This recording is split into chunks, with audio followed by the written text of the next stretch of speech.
afternoon, good evening, and thank you for joining me for this catch-up edition of Conversations with Taz. We'll be covering everything that I could not squeeze into last night's show. Let's get into this right now. Oops, wrong one. Mike. No. Okay, why is this popping up? That's not what we wanted.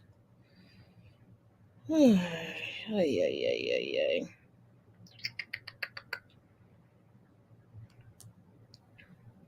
Let's go back.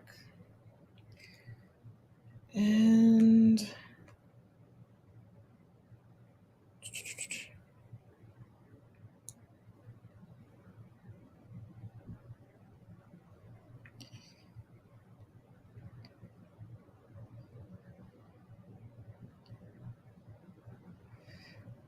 okay, let's try this again. There we go. There we go. That's where we want to start off. Coming from the mirror.co.uk, it is with a saddened heart that I bring you Pasha Blaisdell is dead. Model who starred in Nelly's Hot in Here video dies at age 38. Pasha Blaisdell, I'm sorry if I mispronounced it, who is most famous for dancing in Nelly's Hot in Here video, has died of a suspected brain tumor, age 38. The model has been a part of some of the Naughty's most iconic videos, and Director X, who was responsible for some of these videos, as well as Nelly's iconic 2002 vid, shared a tribute to her on Instagram. Earlier today, he posted to say that Pasha was dead. Director X posted a tribute which consisted a mashup of Pasha's finest moments on film, including some of the 100 videos that he has directed. Captioning the post, Director X wrote, "We lost a friend yesterday. Pasha Blaisdell passed away from a brain tumor June 4th, 2022, 11:59 p.m.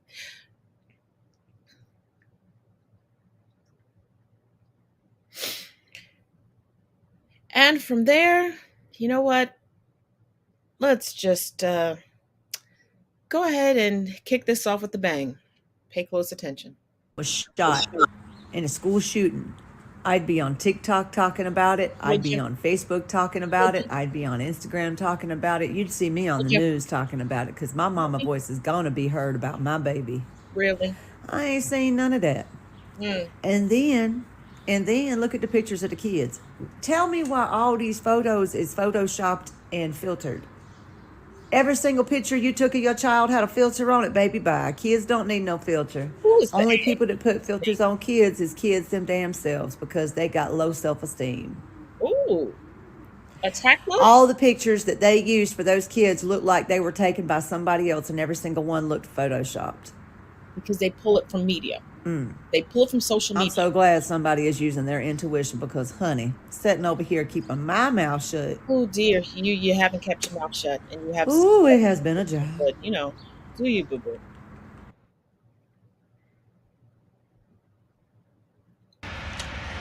I just watched every single TikTok video that's pertaining to the shootings that happened at the school in Uvalde, Texas. TikTok videos. Every single news broadcast is green screened. You can see the cutout line. It looks ridiculous. It doesn't even look fucking real. Is news green screened or are your no parents rushing through the lines to go into the school. Just people standing on the outside. A cop runs. People look like they're crying. Did you? But not a single tear. Not one fucking tear. No tears. Just people going, "Oh my God." Not one tear. You are just. Can you imagine the state you would be in if your fucking child or grandchild was shot at their school? The state that someone would be in if they saw. Let me explain this to you, okay? And they just lost their child. What they're doing is they're disarming people. Recognize them. They want to stop people from having guns. Really? When you're trying to take over the world, when you're trying to fucking enslave an entire race, you don't want them to have guns. Texas is the perfect place to start. They love guns. They're not giving them up anytime soon. And they won't. Period seems to love guns. But what they're doing is they're going after the children, right? That's what they're doing. The next generation of people is going to be against guns. And right at the same time this happens, Justin Trudeau in Canada bans all handguns. That's Canada. Coincidence? All of a sudden, let's shoot up a school in Texas, and then in Canada we can ban all the handguns because look what happened there. Didn't happen. It's all bullshit. Okay? That's generally how laws. If you fucking buy it, I'm sorry. The world watches each other. I'm a pretty empathic person. When I'm watching these videos, I'm paying attention to the background, the way the people are acting, and that's exactly what they're doing. They're acting. Changed. It's bullshit. Get to the ophthalmologist. I don't think it happened. That's my personal opinion. I'm not exactly stupid. You are. I did watch 50 fucking videos in a row. Ooh, on TikTok. I can see the green screen. On TikTok. It's a way to disarm people that you want to people are calling for a fuck over gun is what it is. Not for people. Check it out for yourself. I love the horns. Guns don't kill people, okay? People kill people. They are disarming us. Guns don't kill people, right? Why were all the kids Mexican? All the cops are white, creating more division, more chaos. Look at the logistics, all right? Pay attention. Actually pay attention. Yeah, we are. Oh, Jesus, Jesus, Jesus, Jesus, Jesus, Jesus, Jesus, Jesus, Jesus, Jesus. You know what? I will just link my blog regarding this with a trio of articles regarding parents now speaking out. But you gotta love the Monday night trauma quarterbacks.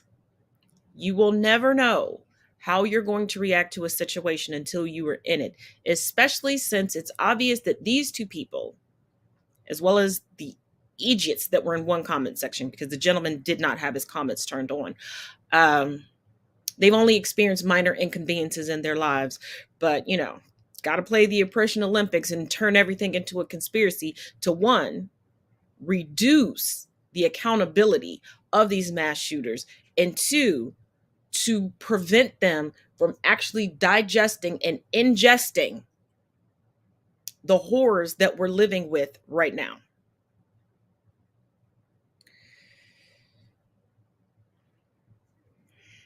But moving on, coming from CNN.com, Mexican president won't attend U.S. hosted summit of the Americas due to exclusion of Cuba, Nicaragua, and Venezuela. Mexican President Andres Manuel López Obrador said Monday he won't be attending the Summit of the Americas hosted later on this week by the United States due to the exclusion of several countries in the region. Which makes sense. And that begs the question, Biden, why are they excluded? Why are they excluded?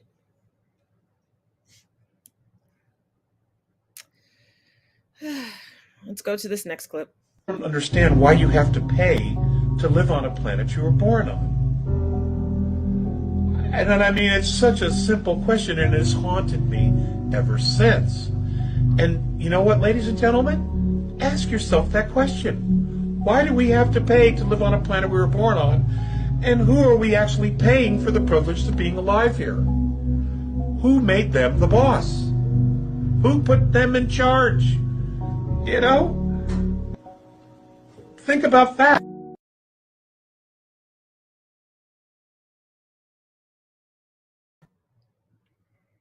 We pay to live here due to the origins of chattel slavery and the fundamental economic building structure of capitalism.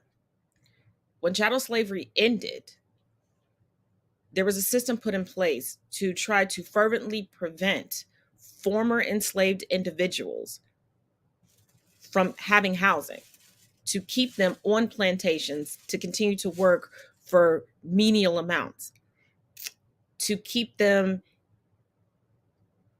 in the area of sharecropping. And we, as consumers, sustain this hierarchy, this control over we, Homo sapiens, being the only species on this planet that must pay to survive in every aspect. Like, I'm waiting for the day that they charge us for air, because they charge us for water, a natural resource. But just like I've said before, and I'm going to say it here again, let's just take the cell phone industry. Every major carrier has a discounted prepaid service that they provide for the same amount, for the same services that you're paying hundreds of dollars for. There are people paying less than $100 for, between $40 to about $65, $70. If there was a great exodus to just getting those prepaid plans instead of this ingrained capitalistic ideology that means you're broke or you're poor, they would stop. They would reduce the prices. There's no reason for them to charge you that amount. Think about it. They teach you that economics means the higher the demand, the higher the price. Make that make sense.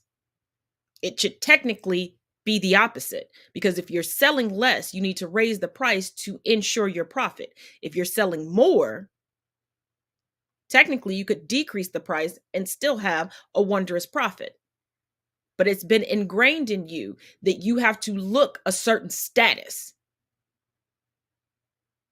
in order to be respected and revered. That's why it doesn't change.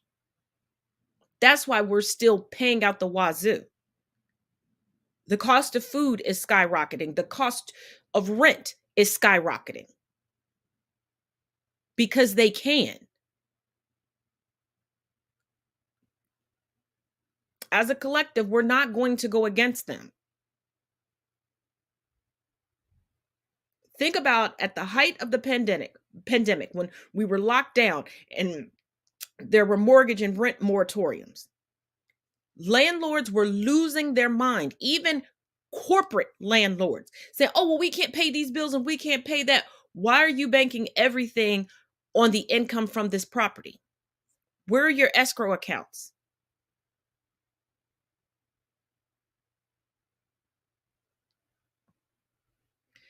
And speaking of rising prices and the economy, coming from CNBC.com, nearly half of families with kids can no longer afford enough food 5 months after child tax credit ended. Without the child tax credit, Stormy Johnson has been skipping her own meals so her kids can eat. Been there. Johnson, 45, works as a student support specialist in Preston County Schools in Kingwood, West Virginia. Before the monthly enhanced child tax credit payments lapsed in December, she received an additional $500 each month for her 2 children, Violet, 15, and Tristan, 14, whom she parents alone. Without the extra money and with increased prices due to inflation, Johnson's budget is stretched thin. I just bet it is.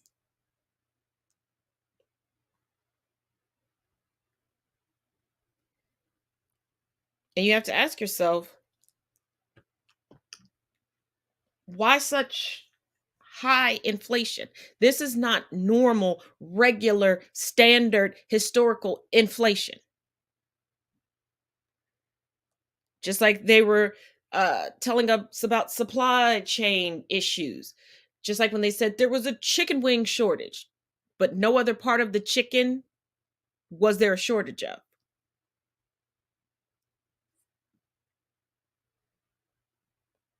Capitalism.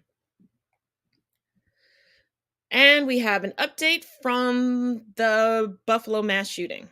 Here we go. Many of you may know that during the Buffalo shooting, the assistant manager of Tops, Letitia Rogers, called 911. She was whispering on the phone, that way the shooter didn't overhear her. The 911 operator became frustrated and hung up on her. That operator is Sheila Ayers. Initially, Sheila was placed on administrative leave, but she has since been fired.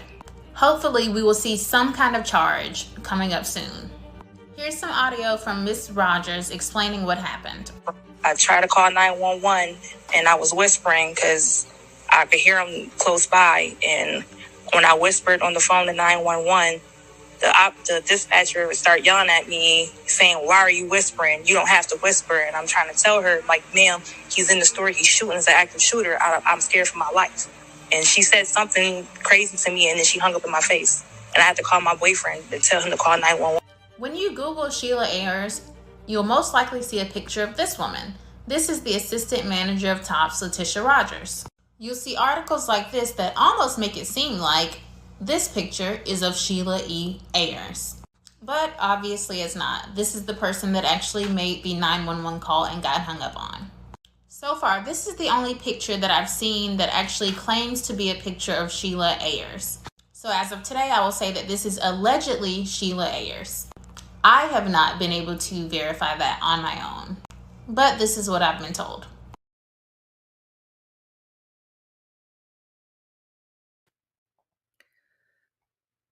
I'm glad that she was relieved from duty. But unfortunately, she could go to another jurisdiction and become a dispatcher there, which is heart-wrenching. The media manipulation of concealing her identity, especially in this race-charged mass shooting, is typical. It is typical. Historically, this is what they do. Just another case of freaking smoke and mirrors. Now, an update regarding January 6th. Pay close attention. This latest development, Merrick Garland's DOJ actually coming after now Trump administration officials for their failure to comport with this political committee. Yep. It actually puts an exclamation point on the fact that we have a two-tier justice system. If you're a Republican, you can't even lie to Congress or lie to an FBI agent, or they're coming after you. They're going to bury you. They're going to put you in the D.C. jail and terrorize and torture you and not live up to the Constitution there. However, this comes on the heels of Sussman being acquitted because the jury that had a bunch of Hillary Clinton lovers in it, donors even, they said, look, he's a Democrat, and of course they're going to lie. Everybody lies.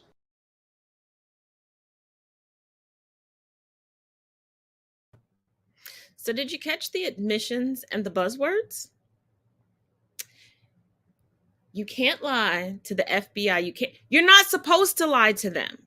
And he concludes with everybody lies, but the buzzwords, not constitutional, torture, Hillary Clinton. What the hell does Hillary Clinton have to do with this? Democrat. Of course they're going to lie.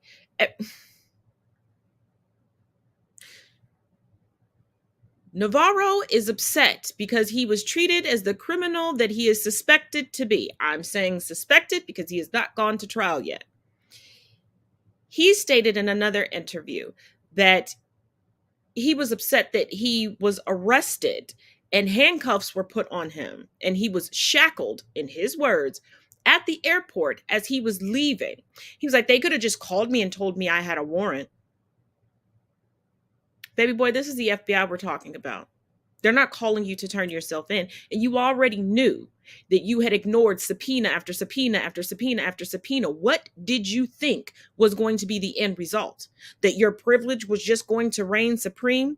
You participated in treason, allegedly.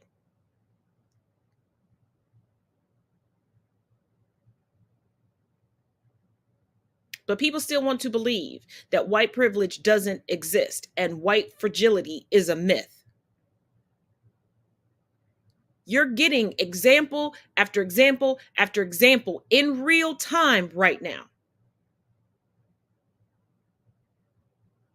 Think about how many people will look you bold in the face or post confidently with their whole chest on social media that January 6th was not an insurrection, that it was not violent, that it was a peaceful demonstration outside the Capitol building, as if we did not see it occur live on international television, and we are bombarded with images and videos consistently.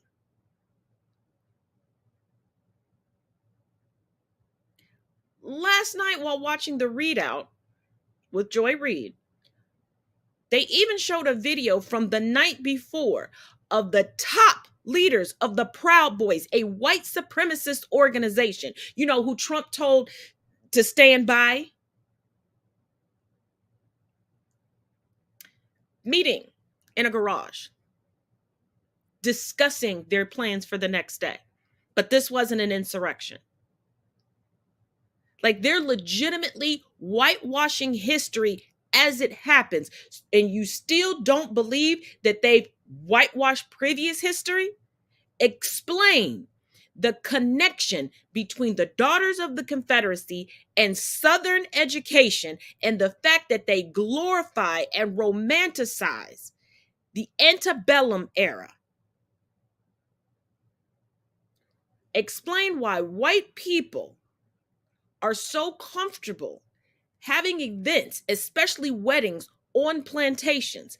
Explain why white people get infuriated and irritated and leave horrible reviews online when they take plantation tours. And they're like, they're only telling us the bad stuff. What about the good stuff that happened here? To who? What good stuff happened there? To who? The white, cisgendered, self-proclaimed heterosexual, faux Protestant white men? Because their wives and their daughters were disrespected, assaulted, pushed aside. The people that they enslaved were bred, beaten, shackled, and disrespected, dismembered. What good times? The era of chattel slavery was not an episode of Barney or Sesame Street or the fucking Teletubbies.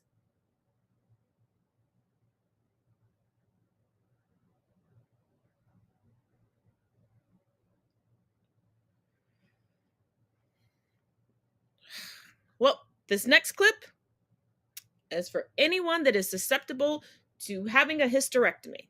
Pay attention. Something else I want to talk about, because I never hear anyone speak about it, and that is the personality changes that happens when a woman has a hysterectomy. One of the undercover things that isn't spoken about is that for many women after hysterectomy, they become a different person. The odd thing is that they don't know that they have become a different person. So because she's not in pain anymore, she feels great and she thinks everything is wonderful, but her romantic relationships, a lot of marriages experience divorce after hysterectomy, as well as friendships break up, and other relationships, people are just like, you are so different. You're a completely different person. And she's like, no, I'm not. I'm just not in pain. Well, that is because so much of your personality is based on your hormones. And when you remove an organ and you remove your hormones, it changes you.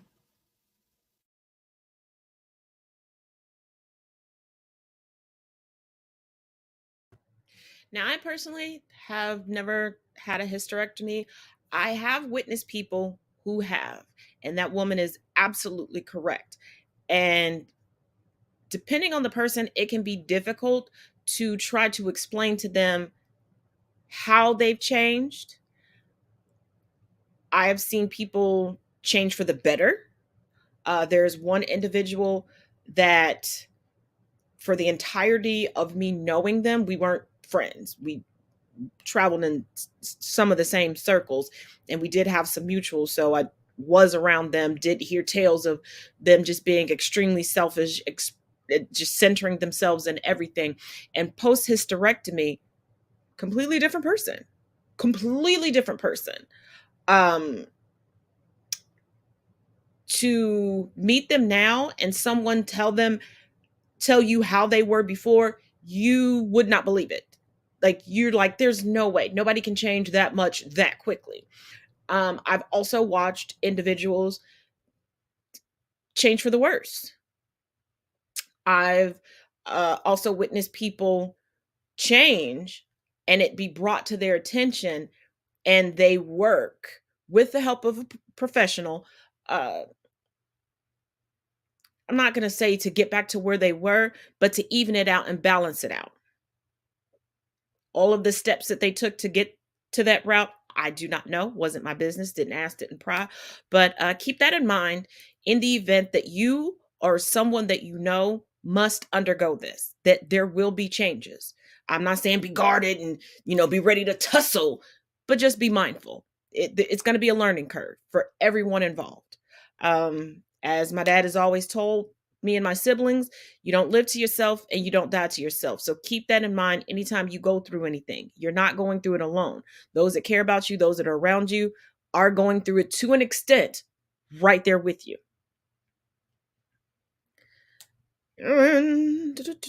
Got a couple clips coming up. Here we go.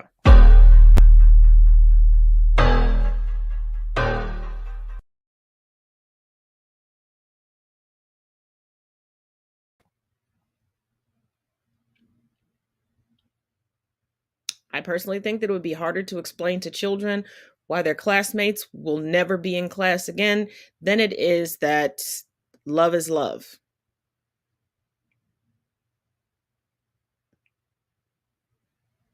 And what really tickles me is that proponents of the LGBTQIA plus community are the ones screaming the biggest and the loudest to respect who they are as individuals, respect their views, respect their religions, respect their stances, but they give zero respect. It's kind of like running into an elder in the 50s through the 1990s, where it's like, I don't have to respect you, but you have to automatically respect me. No. Let's move on to the next one. I love that they wrote this without a trace of irony. I love that they wrote this without a trace of irony.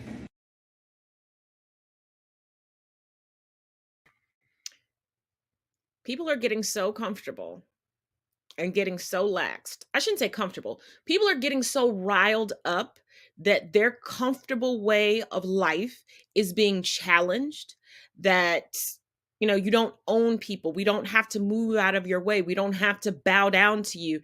That they're saying the truth out loud. They're screaming it from the mountaintops.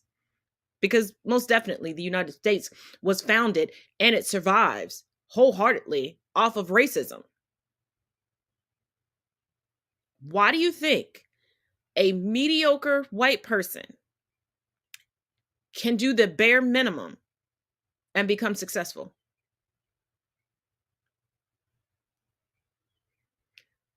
But Black and brown individuals have to be extraordinary just to get a glimmer of attention.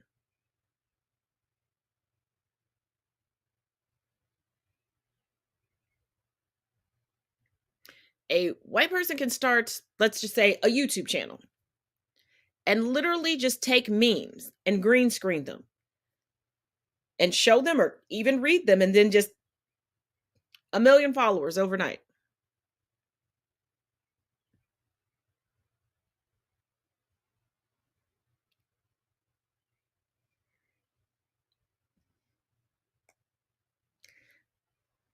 Let's run the Pride ad. There will be a new ad dropping tonight during the live show. Get into it with Taz and Chris at 9 p.m. Eastern Standard Time. Let's get into this ad, and I'll see you on the flip side.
black queer films that you should watch this Pride Month. Let's go.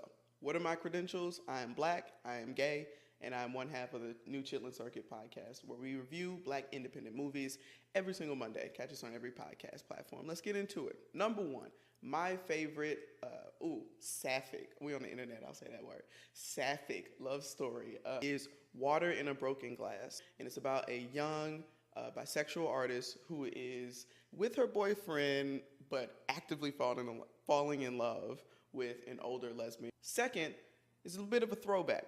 We have A Love Tale, and you might be familiar with it because it was made into a series a year or two ago, but the original film, directed by Sidra Smith, who is the sister of Tasha Smith, and it's about a hot lesbian photographer seducing and falling for a very confused, very stressed out, and very straight businesswoman. Now, for the third one, I actually have to make a confession to y'all.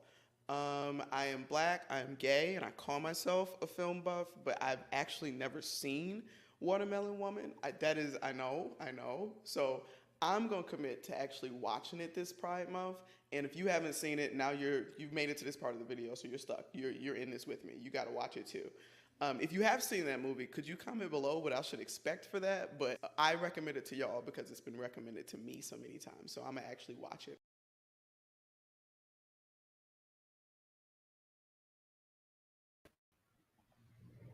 Make sure you check them out. Open your horizons, artistically and life-wise. Coming from USA Today, very strange and somewhat alarming White House justice aides offer insider accounts of January 6th Capitol attack.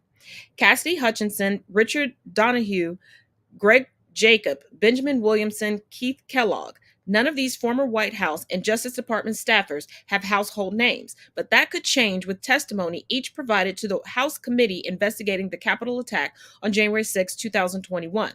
These behind the scenes players provided the panel with insight into the run up to the attack and how key figures such as former President Donald Trump, his White House Chief of Staff, Mark Meadows, and former Vice President Mike Pence responded that day. Hutchison, a special assistant to the president for legislative affairs and aide to Meadows, told the committee about White House strategy sessions where lawmakers discussed how to reject electors from specific states, how Meadows communicated with encrypted applications, and how he burned documents in his office fireplace, according to reports in the New York Times and Politico.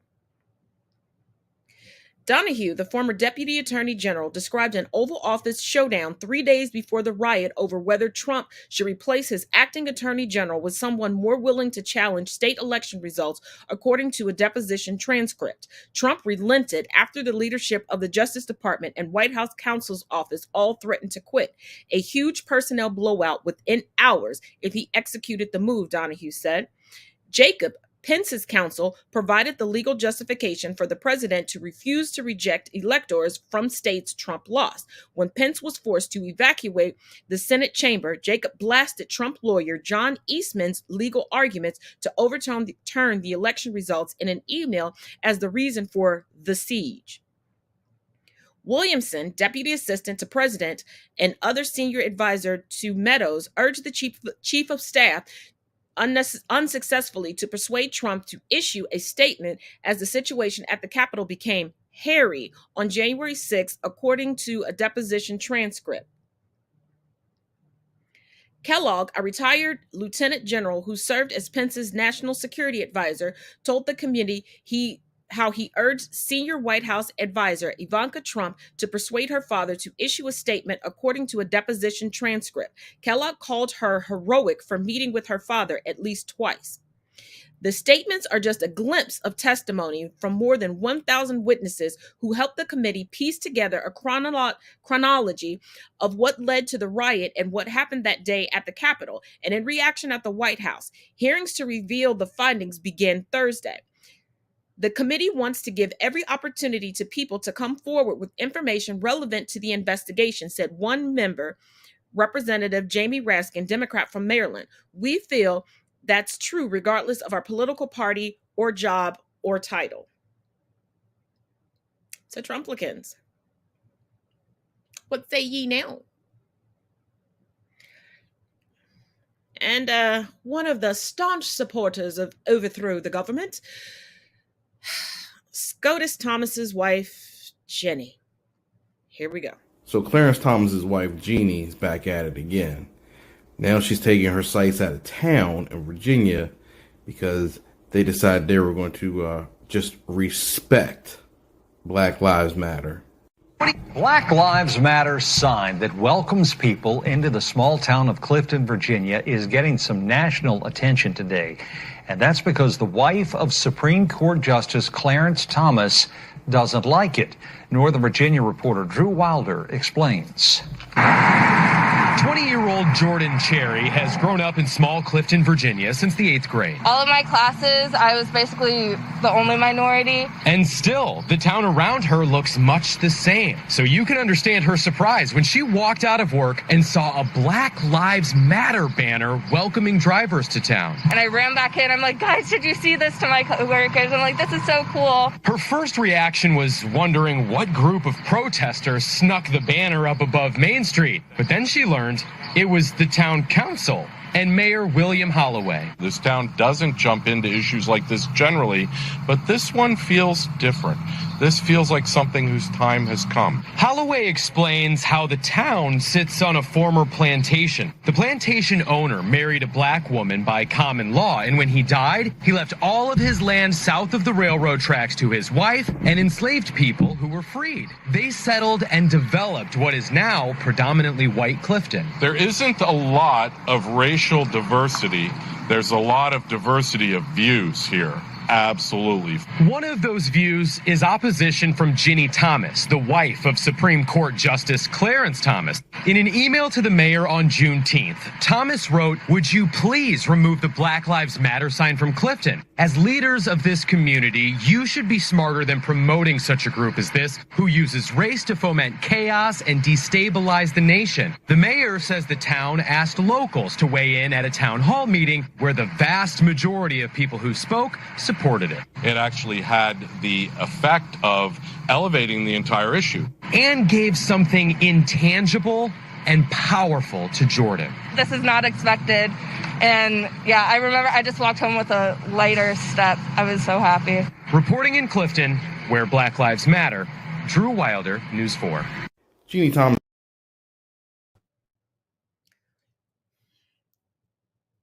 The utter irony. This is what we mean when we say, you are not anti-racist because you are attracted to, date, marry, or procreate with a person of color, with a black person specifically. Because Mrs. Thomas is anti-Black Lives Matter, a movement started to remind the world that our lives matter, that we are no longer looked at and considered livestock or three-fourths of a person. But she is fervently anti-Black Lives Matter. With black stepchildren, black husband.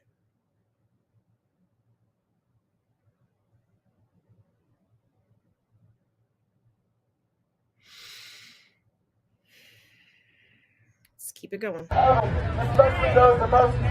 anybody seen his grinder?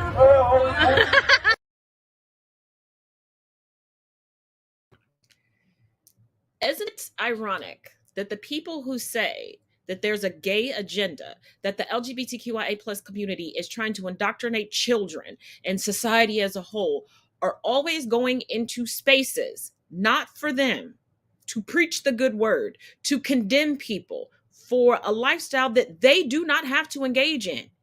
If this is not your lifestyle, if this is not your truth, why are you actively seeking information about where people are gathering, minding their own business? Last time I checked, there are no gay conversion camps. There are no LGBTQIA plus individuals going door to door.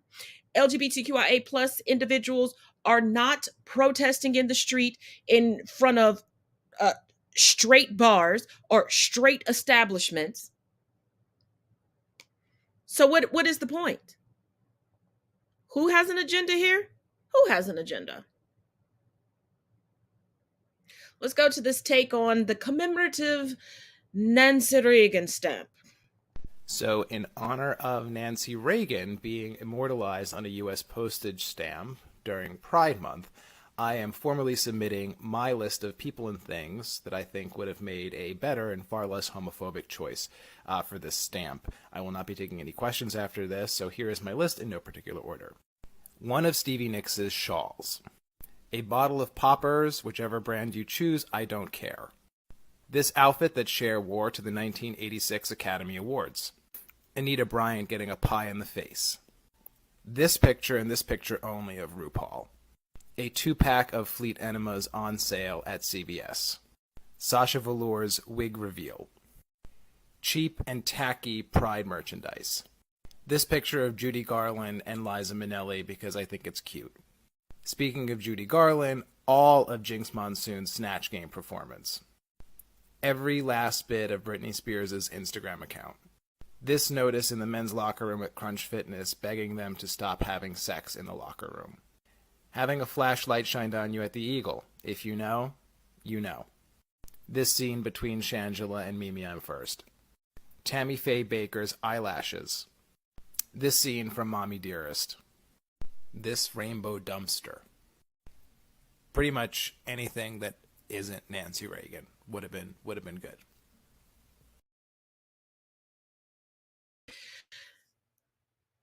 I cannot believe they put the throat goat of Hollywood on a stamp. Actually, I can because they're staunch Republicans that still tout Reagan as one of the greatest presidents of the United States, which is but the whole irony of Nancy, the whore Reagan, outside of her utter manipulation of Ronald and her quest for power, is that as anti-LGBTQIA plus she was, both of her children are in the LGBTQIA plus community. Now on to Kyle Rittenhouse news, because why not try to milk 15 minutes of infamy? Let's get... Well, we're going to make the media pay for what they did to me. They made it hard for me to live a normal life. I can't go out into public. I can't go to the store. It's hard for me to go anywhere without security. Shoot, doing basic things like taking my dog to the dog park is difficult. So they made it really difficult to be normal, and they affected future job opportunities to me. I don't think I'll ever be able to work or get a job because I'm afraid an employer may not hire me. See, that is what us adults call the consequences to your actions. I hope you enjoy the stay in the bed you fucking made.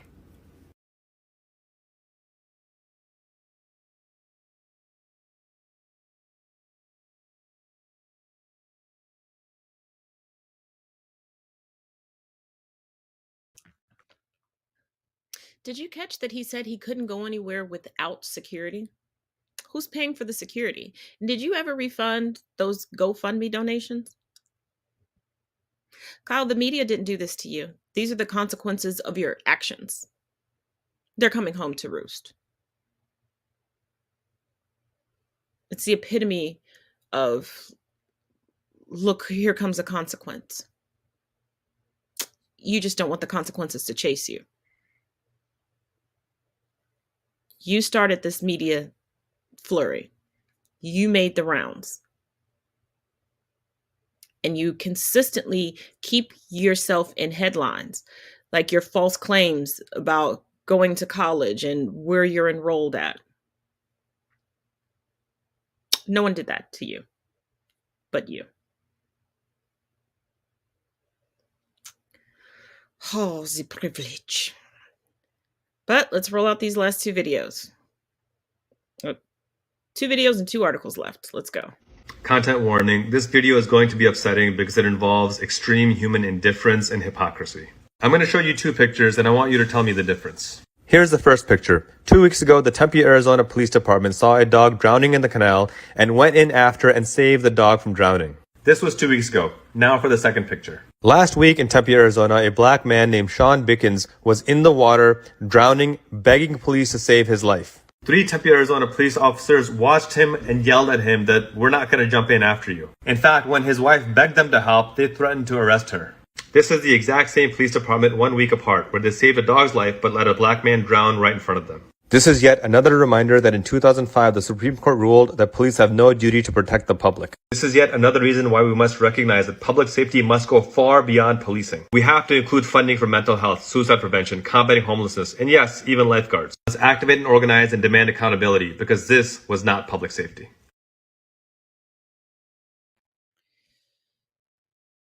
Coming from The Guardian, Arizona man drowns in lake as officers watch.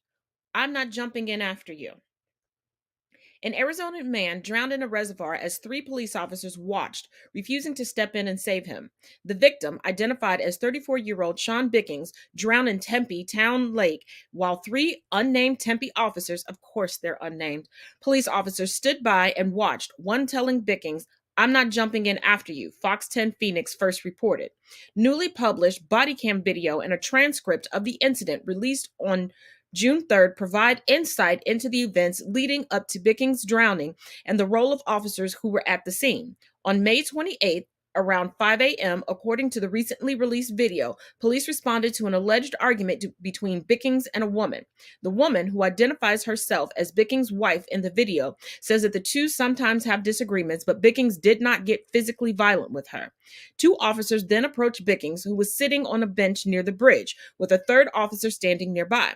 Officers chat with Bickings for a few minutes, asking him where he lives, if he is a fan of the band AC/DC because of the t-shirt he is wearing, and other questions. As the officers and Bickings talk, the couple's names were being checked for any outstanding warrants because, that's necessary during this type of situation, and as is standard protocol, the Washington Post reported.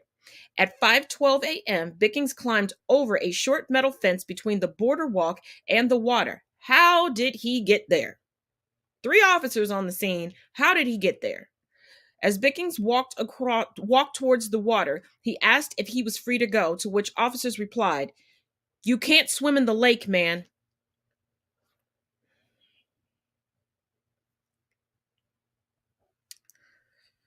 Bickings entered the water and began to swim further into the lake. As Bickings swam away, one officer asked another, "How far do you think he's going to be able to swim?"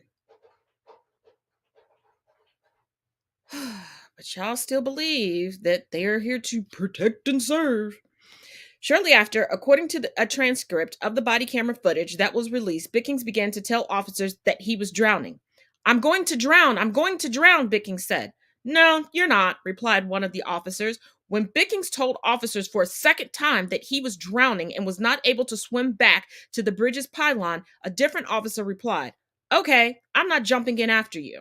As Bickings was drowning, Bickings' partner became increasingly distressed, of course, begging officers to save her husband. At one point, an officer tells Bickings' partner to get off the bridge and threatens to put her in a police car. Because, de-escalation at its finest, right?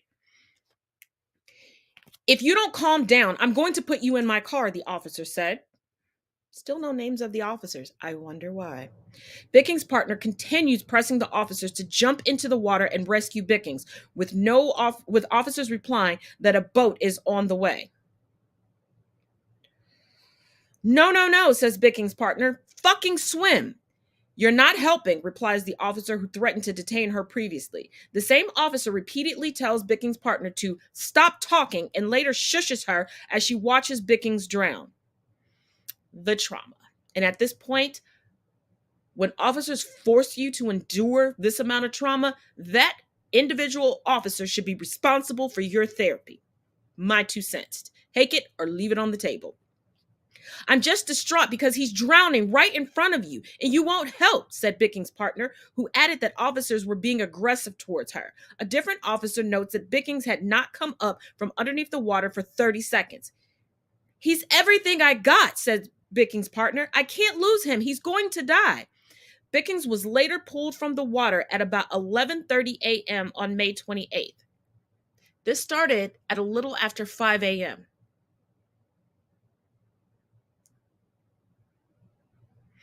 He was pronounced dead at the scene. You think? Tempe City Manager Andrew Ching and the police the city's police chief, Jeff Glover, called Bicking's drowning a tragedy, according to a statement published in the Tempe government website on Friday. All 3 officers have been placed on disciplinary paid administrative leave. Of course, they're getting paid. Being a police officer or a politician seems to be the only place you can be horrible at your job and still get paid for doing it while you're at home, which is customary in cases involving officer interactions involving deaths, the published statement said. The investigation into the officer's response to Bicking's drowning is being led by the Tempe Department of Public Safety and Scottsdale Police Department. First of all, that is so cut and dry. Why is this? What? Yeah, okay. Let's go to our last clip, and then I'll lead into our last article. Let's go. Did you for more? Dallas mom Chrissy Murray was on her way home from a girls' trip to Cabo last week when she stopped by a supermarket to check the infant aisles. Inside, rows and rows of baby formula she's not finding back in the States. She seemed very confused. She's like, take as much formula as you want. We have tons in the back. And so it was like a kid in a candy store for me. I was like, let's load it up. Her best friend, Amy, helping fill the brand new suitcase she also bought just to get it all home. I mean, yeah. These women are from the very state who are adamant that they need a wall.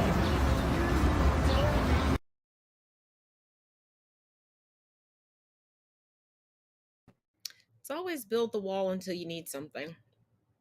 I don't know why they say build the wall. They mean finally complete the wall that actually started under the Reagan administration. Oh, there's that god-awful name again. Oh, I wonder if I say it one more time, will they appear in front of me? Oh. Yeah. It's always build the wall until you need something from Mexico. I remember when there were border states devastated by a horrific hurricane. Citizens from Mexico came up to help. The Mexican government provided aid. Remember the tragedy of the winter we shall not name in Texas. People from Mexico did their darndest to help. But it's build the wall, but only build the wall at the Mexican border.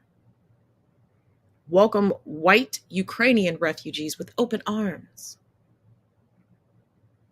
but whip Haitian refugees at the border.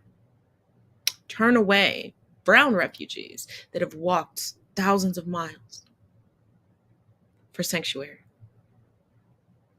What happened to bring me your... It was just propaganda. Just the PR team working overtime.